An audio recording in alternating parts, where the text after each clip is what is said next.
right. Well, hi, everybody. Good afternoon. And first, let me start by thanking you, Mark, for inviting me. I'm really excited about this, and I appreciate the opportunity to talk about this.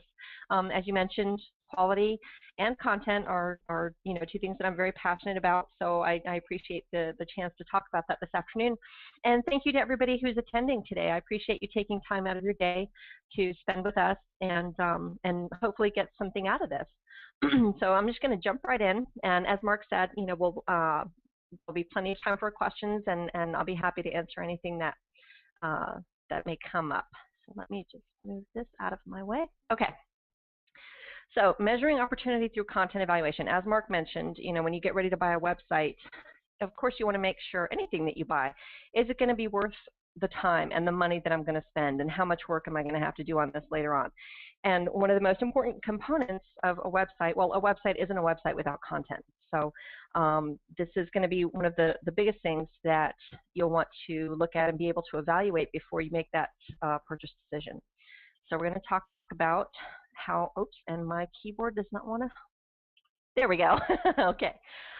So as I said, before you buy a website, it's actually not optional. I mean, this is something that you really do need to look at. What is the existing content like? There are going to be two main factors that you will look at and that we'll discuss today, and that's quality, which will refer to the content itself, excuse me, and then the optimization. Quality will include, of course, spelling and grammar. I'm sorry to tell you there's no way around it. Spelling and grammar are important. In fact, if you saw a recent article, I want to say it was on search engine marketing, Bing has just come out and said that they are actually using spelling and typos and grammar as ranking factors now. So this is going to be something that you're going to want to take note of when you're looking at content. Excuse me, not just content for a site that you're buying, but any kind of content you're producing for the web. Then we're going to talk about style, the length of the content, and then reading level. So spelling and grammar. In addition to possibly being, according to Bing, definitely now being ranking factors, poor spelling and grammar can have a negative effect on your authority and trust. When someone comes to your website, if you've got a bunch of stuff that's misspelled and the grammar's not good and your content is just really lacking, there's no trust being built there. There's no reason for anybody to think that you're taking the time to make sure that this website is, that you've put effort into it. And if the content is poor, what is that saying about the product or service offered on the site? Excuse me. Of course, today when I'm doing a webinar, that's the day when I decide to get a frog in my throat, so you'll have to forgive me. Okay, and then style. The next thing you're going to want to look at is the content that exists on the site already too casual? Is it too formal? Is it using good vocabulary?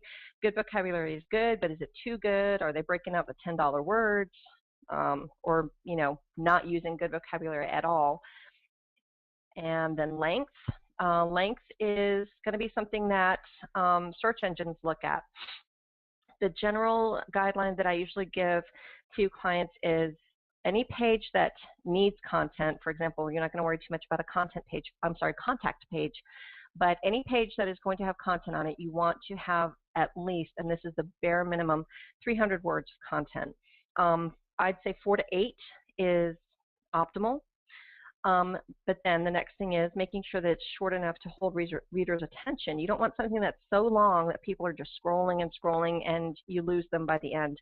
And if, like a lot of content out there, that's where the call to action is at the end, you're possibly losing conversions if that content is too long and you're losing the reader before they get there. And then next is the reading level. Can the content be easily understood by the audience? And this is a bit of a disheartening statistic, but it is true. The average American reads at the 7th grade level, according to the U.S. Department of Health and Social Services. Excuse me. You don't want to make it too simplistic either, and this comes down to trying to find that good happy medium where you're not talking down to people, but you're also not talking over their heads. So is the content on the site accomplishing that? Is it something that is easily understood by most Americans or the average American, but something that is not so simplistic that it's not engaging, it's not interesting, it's boring, or too complicated to the point where people just pass it by because they don't want to make the effort. Okay, so optimization of content is going to include a few factors of its own: good use of keywords, meta tags, titles, and good linking. There's a distinction here between, when I say meta tags, I'm talking about, oh, hang on, I'm jumping ahead of myself, excuse me. Let's do keywords first. Good use of keywords. You want to make sure that keywords are in the copy, but content should not be stuffed. You've probably heard the phrase keyword stuffing. That's like SEO circa 1995, when you tried to work the keyword into the content as many times as possible to make sure that the search engine, there was no question of what this page was about and you could rank with it. Can't do that anymore. Panda and Penguin both. Penguin not so much. Penguin is more about linking, but Panda did away with that. Some sites are still trying to recover from that, as a matter of fact. And now we also have Google Hummingbird, which has made long-tail keyword phrases even more important. Essentially what Google Hummingbird was about was natural-sounding content and natural-sounding search terms. Instead of just throwing, a few keywords into the search box, you should now be able to actually ask Google questions. How do I buy a website online? Where do I find good content? Whatever the question is that you're asking, Google is getting better and better at understanding the natural language that we use. So that's where long-tail keyword phrases are going to be even more important in the content that is on the site. And it's not choppy. It's not written. It's not obviously written to target keywords. It's written for the audience. And meta tags. Now here we are. So the two most important meta tags on any page on a site are going to be the title tag and the meta description. So you've got keywords, you've got the structure of the tags, and then you've got best practices. Those three things work in tandem in this way. Just like you want keywords in the content on your page, you also want keywords in your title tag and your meta description. As far as structure, when you're placing the keyword in there, is it more toward the front as opposed to at the end? Because one of the best practices is the number of characters in both the title tag and the meta description. If they're too long, they'll be truncated by Google or by any search engine. And if you've got the keyword at the end, it's going to be cut off. And your target audience, the people who are searching for you, the people who are searching for your keywords and your keyword phrases, are not going to see that. And it's potential for affecting your page and your site showing up in those search results. So those are going to be some important things. And actually, just the existence of the title tag and meta description. Are those included on all the pages? Are they done correctly? Are they not repeated from page to page? These should be, those two meta tags must be unique to each page. If you've got the same meta description on each page, you're diluting your own results and you're kind of defeating your own purpose there. So that would be something that if you see that on a site you're looking at, that's going to be something you're going to want to address. This is an example. It just happens to be, it really is a good example of a really good meta description. And your meta description is the first opportunity to convert. So where it says highly experienced website brokers, that's where the title tag comes in. And then the meta description starts with want to sell your website. And this is really good because in that small space that Quiet Light Brokerage has, they've managed to explain to you what they do, that the people who work there are industry veterans, they know what they're talking about, and they've got their 1-800 number right there. So, there's no question about what you're getting at this site just from their meta description for their homepage. So that's going to be something that you're going to want to look at for sure. Okay. And yeah, the better the description, the more likely the searcher is going to be to click through. If your description is vague, or if there's no meta description indicated at all, Google will randomly pull some content off the page and put it up there. So it may be completely out of context. It may not make any sense, and you're going to possibly lose some conversions there, some click-through. So the better the description and the more accurate it is, and the more engaging it is, the more likely someone's going to be to click through and land on your site. excuse me, and yes, being compelling, eye-catching, that's where some of the good writing is going to come in, and again, that natural sounding text, not just written just for keywords. Okay, and Catalyst Search Marketing did a Google click-through study, click-through rate study, sorry, and it showed that meta descriptions that now cater to those long-tail queries, kind of catering now to Hummingbird, and the way that people are searching raised click-through rates. So sites that appeared in position number 1 that just had one word, the click-through rate was 17.68. 4 or more words, 18.76. Not a huge difference there, but it still is an indication. Well, if you see the second position, 4.41 up to 12.41 click-through rate. The more words and the more targeted those meta descriptions were, the better the click-through rate. So again, something to definitely look at when you're evaluating content on a site before you buy it. And titles. This is what I was getting at a little bit ago. This is different from the title tag. This is just the titles of pages, of articles, of blog posts. These are important too. You also want those to include keywords. Usually, depending on how you have your blog set up, if it's on WordPress, for example, normally the title of the post is going to end up being the title tag on that page. You can change it. You normally don't want to. You just want to make sure that your title is optimized and done well enough to serve as both the post title and the title tag. And again, same things for the title tag though, including keywords. Are the keywords well placed, and are the titles an appropriate length? Again, you want to avoid truncation. If you do have, as I said, the article or post title serving as the title tag, you want to make sure that it's not being truncated in the search results. So again, keywords more toward the front, engaging and getting people to click through and read your content. And then linking. Does the content on the site contain strong internal links? Internal links are important for strengthening site architecture and ensuring that you know, they need to make sense. If you've got a blog post and you're linking to a services page, that's potential for leading people to your services. It's again strengthening the way that your site is structured. So those are really important. And then, does the content contain appropriate outbound links?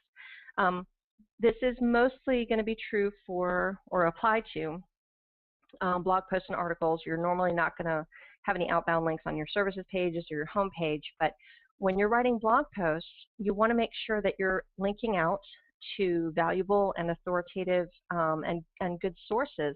You're trying to provide information to the people who are reading your site, reading your content, and who are hopefully converting and becoming customers.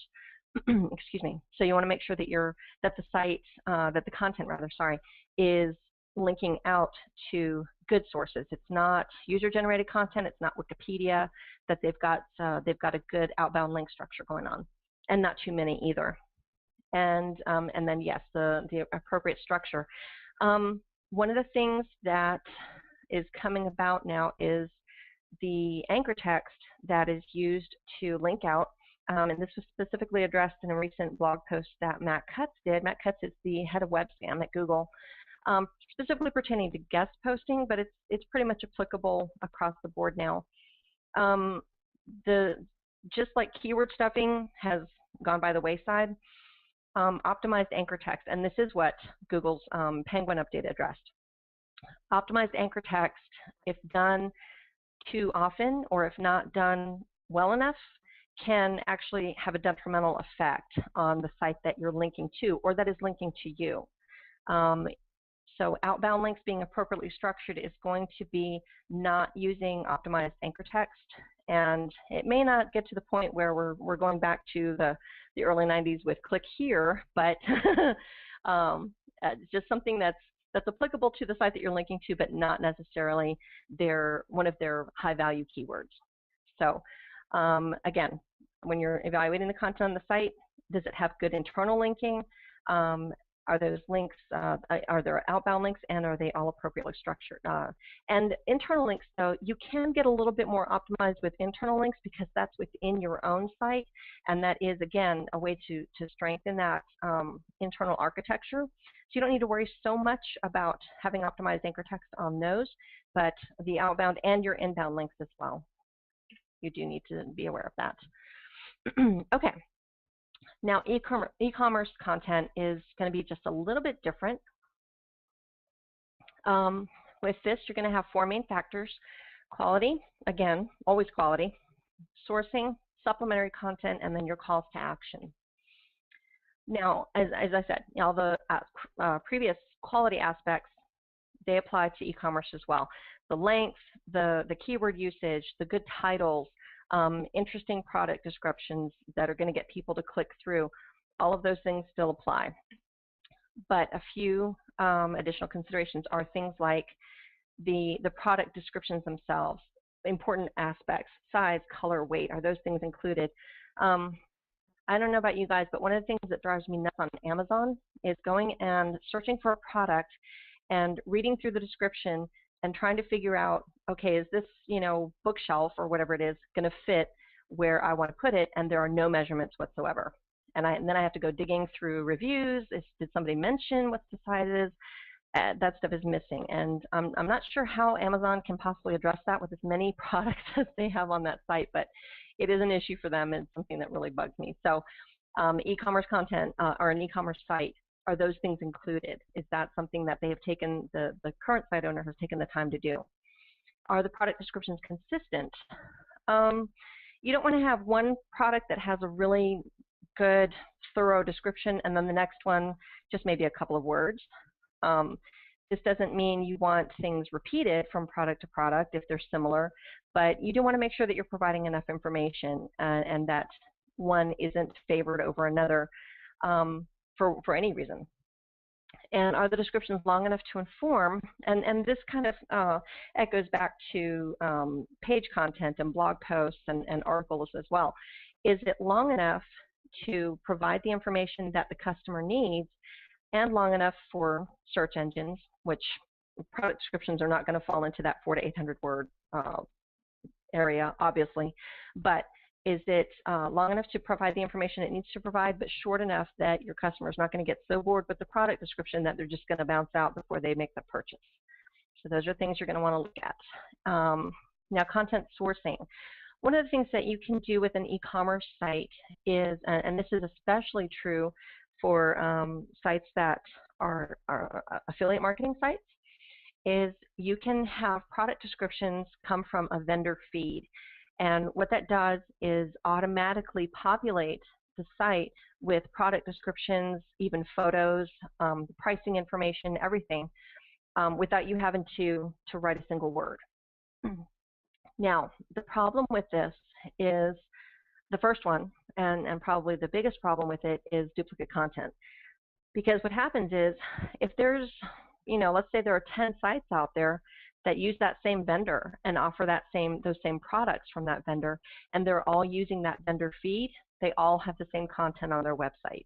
So there's nothing to distinguish your site, the site that you're thinking about spending all this money on and buying, there's nothing to distinguish it from all those other sites out there using that same vendor feed. This brings up potential quality issues because sometimes vendor feeds, they've been put together without as much of an eye toward quality. It's more for speed and just getting the products loaded in there, especially vendors that have thousands of products. They've, just loaded up the quickest, easiest description they can possibly put in there. Probably hasn't been edited very well. So you're going to find misspellings, you're going to find typos, you're going to find errors and quality issues. And because of the fact that they have either been auto-generated or they've been put together by, a content mill or done by something like Mechanical Turk or, something that was not keeping quality in mind, it's going to have that auto-generated feel. It's not going to be something that is written to grab people's attention and get them to click through and get them to want to buy these things. Excuse me. So those are going to be some sourcing issues that you'll want to look at if you're considering buying an e-commerce site. Now, supplementary content. Some e-commerce sites will have a blog, some don't. For some, it can be helpful. For others, no, not at all. You know, a site that sells shoes, you can blog about that. This may surprise you depending on what you're feeling about shoes, but you can really blog about that every single day and never run out of content. And it can really help to boost sales. Now, if it's selling, you know, I don't know, plumbing parts, you might have a little bit more of a difficult time finding content and finding topics to blog about on a regular basis. So is there a blog? If there is it contributing to the products that are being sold in a positive way? Is it not being forced? Is it not just trying to find any kind of thing you can talk about with these plumbing products just to have a blog up there? Because if it is, it's actually doing more damage than helping. So if there is a blog, is it helping? Are you going to want to keep it? If there's not a blog, are you going to want to add one? And again, it's going to depend on what this e-commerce site is selling, the kinds of products that are there, and how much time that is going to be a factor, how much time you're going to be able to put into managing a blog.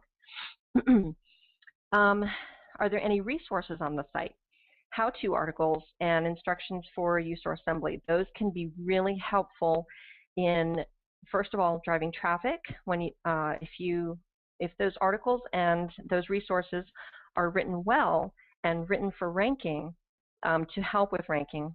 Now, let me make clear that there's never any guarantee about any kind of ranking, but are they written well enough to contribute to positive rankings? And are they valuable resources? Are they actually helpful? Are they things that people are going to want to share that they found on your site? And again, the end goal here is contributing to purchases and conversions. So, and then any other kind of content related to the products that are for sale on that site. So the first question is, does this content exist already? If it does, is it actually helpful, or does it need to be edited or changed or boosted somehow? Or does it not exist at all? And could you possibly add it later on, thereby adding more value to the site? Okay, and calls to action. You can't have an e-commerce site. You can't have really, there are a few sites that can get away with not having some kind of call to action somewhere, whether it's signing up for a newsletter or actually buying a product or purchasing a service. E-commerce site, there's no question. There are going to be calls to action. There should be calls to action in several places throughout the site and on several spots on each page, specifically the product pages. Are they prominently placed where people are going to see them? Are they worded well? Is it not just click here to buy? Is there some kind of, you know, exciting or attention-grabbing text in the purchase buttons? And are they used appropriately throughout the site? Obviously, you don't want a call to action for buying anything on the contact page. That's not going to help you out very much. But as I said, the product pages and those resource pages, that's where the calls to action are going to be very important. So do those, and the same questions apply. Do they already exist? If they do they need to be improved, or can they be improved? Well, anything can be improved. Or do they not exist at all and need to be added? Now, actually making the decision to buy the website. If you've gone through all the content on a website and you found, okay, it's keyword stuffed, there's too much content on all the pages, it's got calls to action everywhere, and the content is just bad. This is just, you know, it doesn't look like it's an effective site at all. That doesn't mean that you shouldn't buy it. It's not, content issues are not prohibitive of that decision, because content can always be edited, it can always be changed, it can always be improved. If the site, for whatever reason, it has all these content issues, but it's still making money and it still has a decent amount of traffic, then that could still be a really good buy, because imagine how much more revenue can be generated and how much more traffic that site might get once the content is improved and edited and is working well and working with the site rather than against it. Excuse me. And again, just to stress, as I said, content can always be improved or changed. And I kind of already said that. So if the revenue is good, but the content is bad, the revenue can be increased, and the same with the traffic. Oh, and Marketing Sherpa did a really good study where they found one e-commerce site saw a 400%, and that's not a typo, 400% increase in traffic by just optimizing their keywords to be more in line with search terms. And what that means is the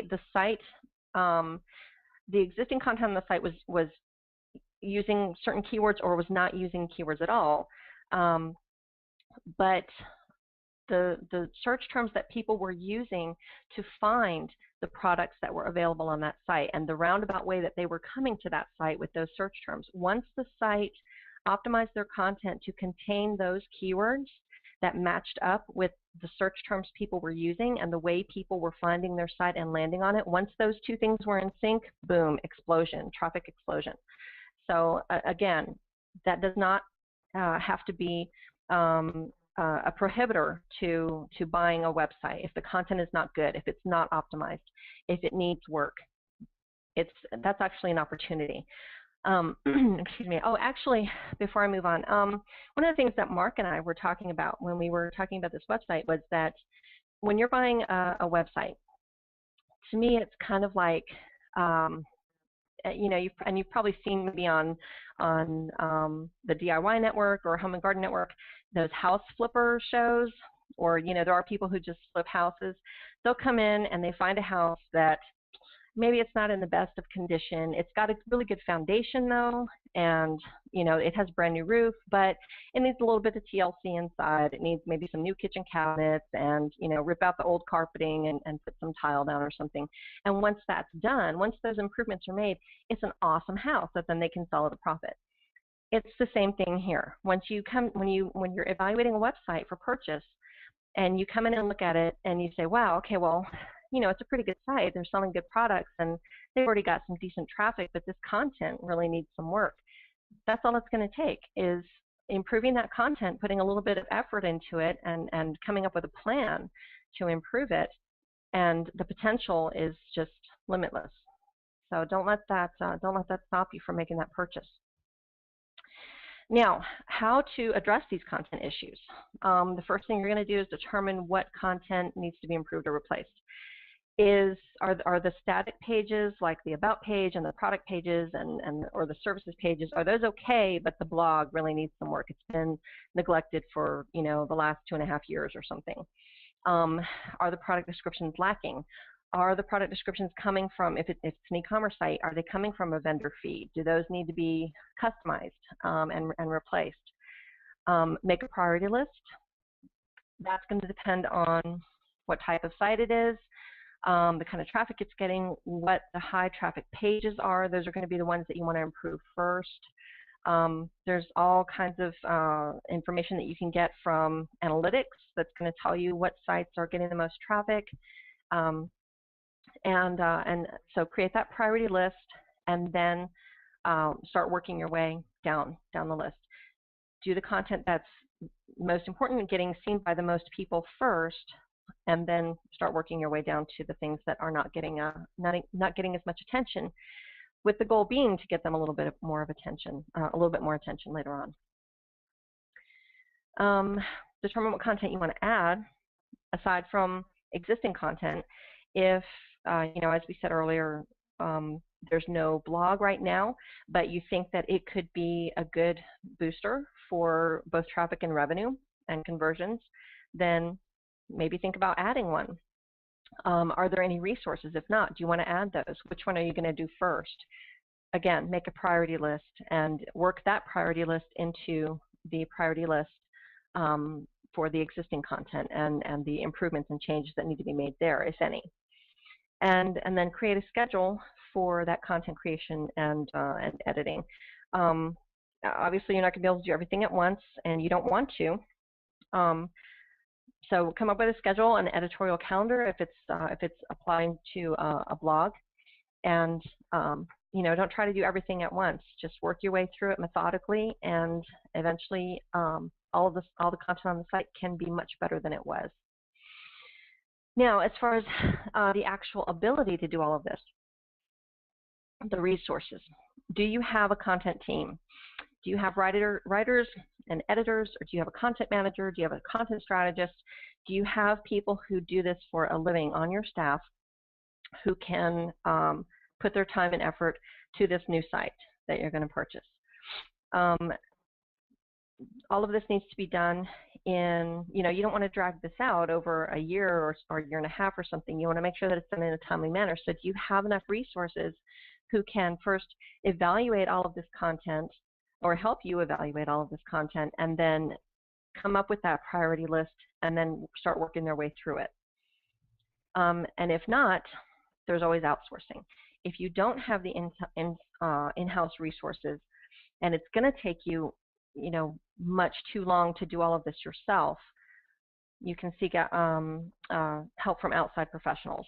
Content audit is always a good place to start. What are you, which is essentially an inventory. Where does everything stand right now? And this is going to be especially helpful on large sites and on e-commerce sites that have hundreds or possibly thousands of pages. That's a lot for one person to go through. Or if you don't have the in-house team, that's going to be a lot for you to do. So is there someone who can perform a content audit for you?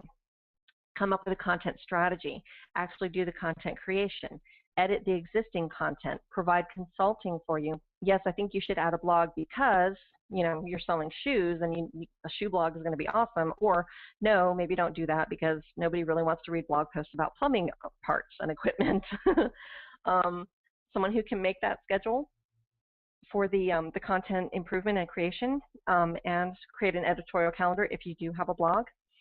Managing the blog, that's something that can take a lot of time in order to do that well and make sure that the blog is actually contributing, as I said contributing to the success of the site and not detracting from it. It requires a little bit of time and management there. It's not something that you can just throw up a post and walk away from it and not worry about it. And then the overall content management. Is there someone who can oversee all of this? Again, if you don't have that resource in-house, this is something that you can outsource. And that's where we are. So if you would like to connect with us at Passion Fruit, you can reach us here. And again, thank you for your time. And if anybody has any questions, I'm happy to answer anything.